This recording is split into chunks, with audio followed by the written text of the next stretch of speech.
ചൂടുവെള്ളം വീണപ്പം തന്നെ അവൻ്റെ സ്കിന്നെല്ലാം അത് നമ്മൾ ശ്രദ്ധിക്കേണ്ട കാര്യം, ഇതിൻ്റെ മാംസത്തിലോട്ട് ചൂട് പോകരുത്. ആ ഒരു പരുവത്തിനത് മുക്കി ഇഞ്ഞെടുക്കണം. അകത്തോട്ട് ചൂട് പോകാതെ ഇങ്ങനെ പുള്ളിയാണ്ടാണ്ടോ അതിൻ്റെ അഴുക്കെല്ലാം നല്ല ക്ലീനായി നമുക്ക്. അല്ലെങ്കിൽ നമ്മൾ ഈ പിച്ചാത്തിക്കൊക്കെ എത്ര ഇട്ട് പിടിച്ച് പിന്നെ ചാമ്പലിട്ട് ഉപ്പിട്ട് ഒക്കെ കഴുകുന്നവരൊക്കെ ഒരുപാട് പേരുണ്ട്. പക്ഷേ ഇത് സൂപ്പർ ഐഡിയ.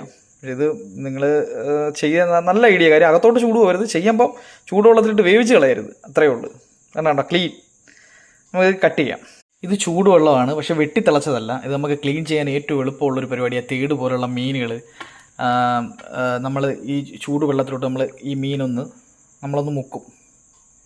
ഒരുപാട് നേരം ഇടത്തില്ല, ഒന്ന് മുക്കിയിട്ട് അങ്ങ് മാറ്റും. അപ്പോൾ നമുക്ക് അടുത്ത തേടെടുക്കാം. ഇത് സംഭവം ഇതിൻ്റെ ഈ അഴുക്ക് ഒരു ഇതൊക്കെ ഇല്ല,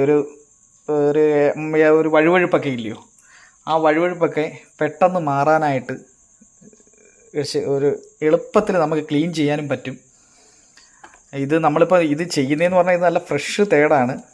അതുകൊണ്ട് പിന്നെ ഈ ചെറിയ കെട്ട തേടൊക്കെ കിട്ടും. ദൂരോട്ടുള്ള സ്ഥലത്തൊക്കെ ഇതൊക്കെ അങ്ങ് വരുമ്പോഴത്തേക്ക് ഇതൊക്കെ ഒരു പരുവാവും. അപ്പോഴത്തേക്ക് ചെയ്യേണ്ടതെന്ന് പറഞ്ഞു കഴിഞ്ഞാൽ